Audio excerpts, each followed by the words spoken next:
Oh, and when you're ready, come visit us in the tundra. I'll give you the address. She was good with and without the hat. Thanks, Selena. Yeah, she was such an interesting NPC, man. I wouldn't be surprised if, like, way later in Snow Night they would make her playable.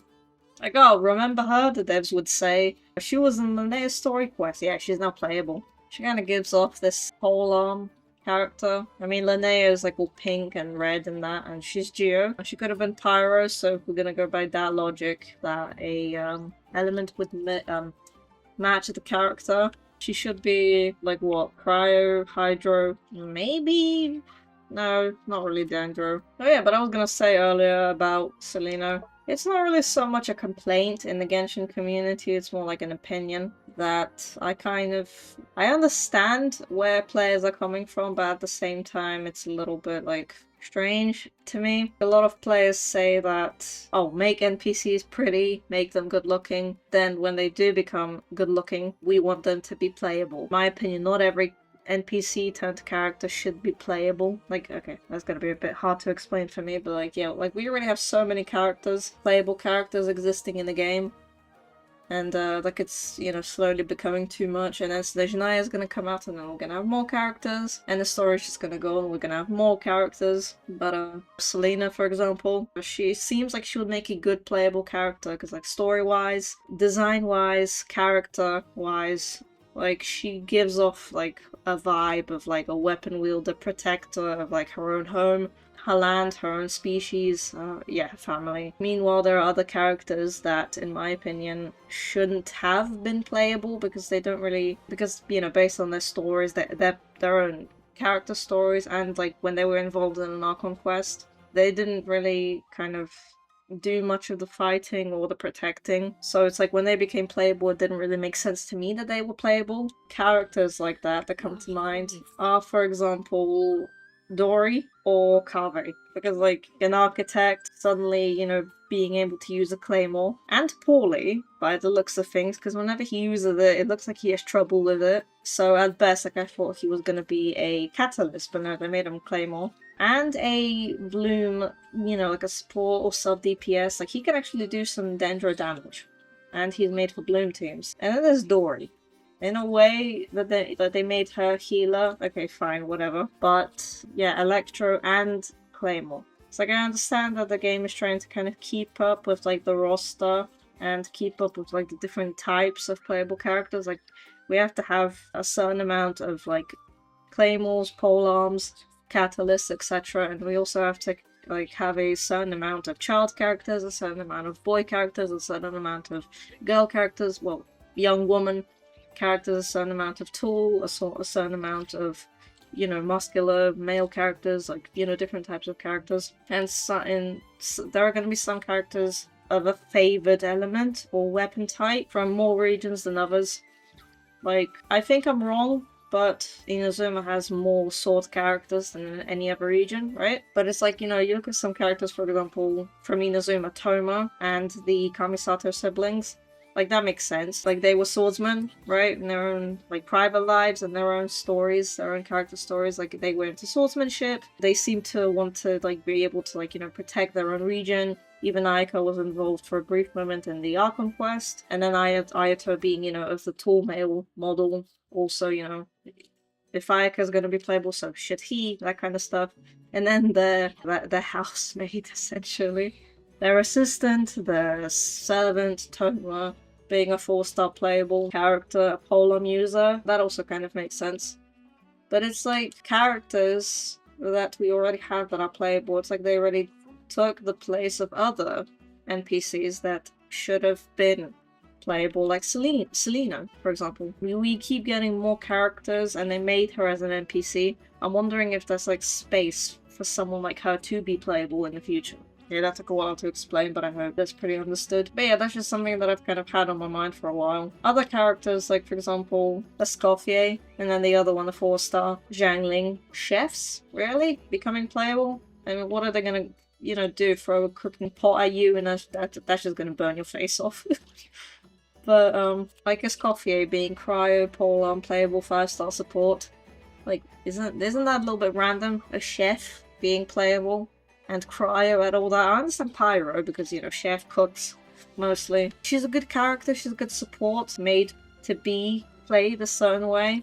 So she's gonna be good anyway, but I'm just saying, from that kind of point of view of having a cool NPC introduced to you and then finding out that they're gonna be playable later. Yeah, Selena basically gives me that vibe of playable worthy, compared to, yeah, like the characters I mentioned, that technically shouldn't have been playable, but they now are, and the roster is just gonna increase and increase, and there's just gonna be so many more characters to come out in the future. But yeah, like personally, I'm hoping for Selena to be like actually playable in Snezhnaya. If not Snezhnaya, then later at least. But yeah, just like would be cool to see. Like I mean, that's just my vision for her. Polearm. Well, not really much for having an opinion about a role. Sub, DPS, maybe, you know, one of those characters that decrease the whole team's HP so that they can do more damage or give more support for the team. Like Farina, for example, or a DPS role that Hu Tao takes away her own HP to do more damage. Yeah, basically, that's just something that's been on my mind for a bit. Some characters just don't really fit the playable character role or position, and meanwhile, instead of those characters, we could have gone somebody else. In a way, it's like cool to see these characters, and when you get them, it's like just cool to see them in your own collection. Lisa, a librarian. Catalyst, Electro, sure, but like a librarian. Jean being the acting grandmaster. And that makes sense. Like she has to kind of know her way around a sword, around a weapon, around protecting Mondstadt. That makes sense. But then Lisa, librarian, being playable. Like, you see where I'm going with this? It's just logically, like, you wouldn't expect a librarian who's dressed nicely and looks a little bit seductive. Playable character. Now, like, but for example, take Janssen, like, she's someone who, you know, takes training seriously, trains others as well, you know, strength training, so it's like, it makes sense for her to be playable. 4-star Polearm, yeah, sure. Dory, like I was saying earlier, a little bit, you know. They were trying to create more kiddo characters, basically. But yeah, like Carve, dressed nicely, sure, but an architect who wields a claymore. And then, like, if you notice that when he plunges, it basically, you know, does that ouch, my arm hurts, and, like, you can actually see the little wrist movement, you know, he's in pain from that.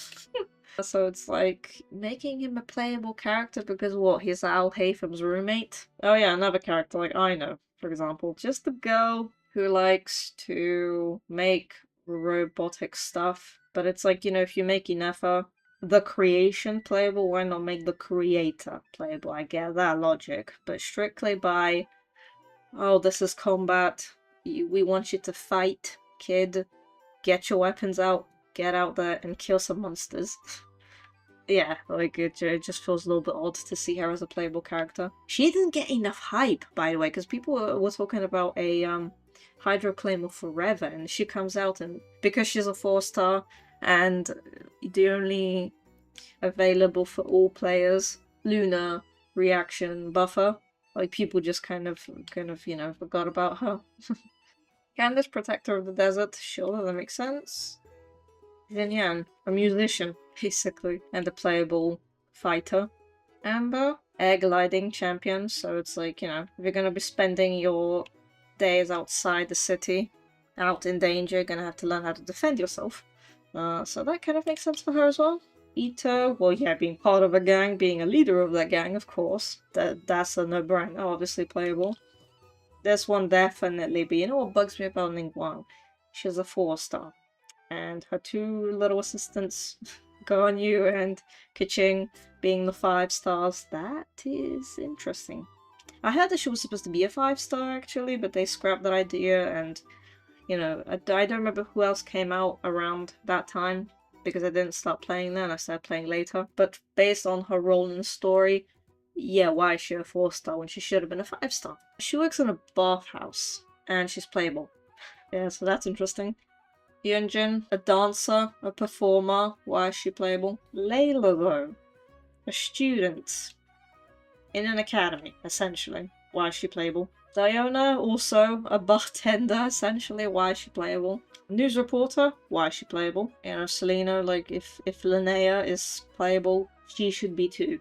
You know, same species, involved in the story, very nicely dressed. She should be playable as well in the future. In Snezhnaya patch. Emily, perfumist, random character that joined in the game, had like 1 or 2 mentions, had her own story, and then we never got to see her again. Well, once, briefly, during a temporary playable event in Mondstadt, but literally random character. Why is she playable? Fury. Well, a dressmaker, a tailor, in that sense, why is she playable? I wasn't talking about combat, because like in combat, some characters are pretty much great, and then others are just, well, yeah, you either like them or you hate them, but I was strictly talking about their role in Genshin versus if they should have been playable, if it made sense that they were playable. But then there's like characters, in my opinion at least, that shouldn't have been playable. They basically took the space of another NPC that looks playable worthy, and then those characters wouldn't be playable because like Genshin also has to have like a at least I assume the Genshin has to have like a certain amount of playable characters, you know, that get released. Characters that also have to fill out a certain spot that there's gonna have to be in the playable roster. And then like, you know, characters that had like a huge role to play in the Genshin story are basically just pushed aside to be lesser used characters, and like, I don't want to say they're disappointing, like, it kind of makes you think, you know, like, what's going on here? A character that should have been a 5-star is a 4-star, and vice versa. A character that didn't really do much anywhere is suddenly strong and, you know, in combat, and it's like, where did that come from? They make perfume. Why? Why are they made for, you know, for dendro and pyro reactions? Yeah, that's pretty much it.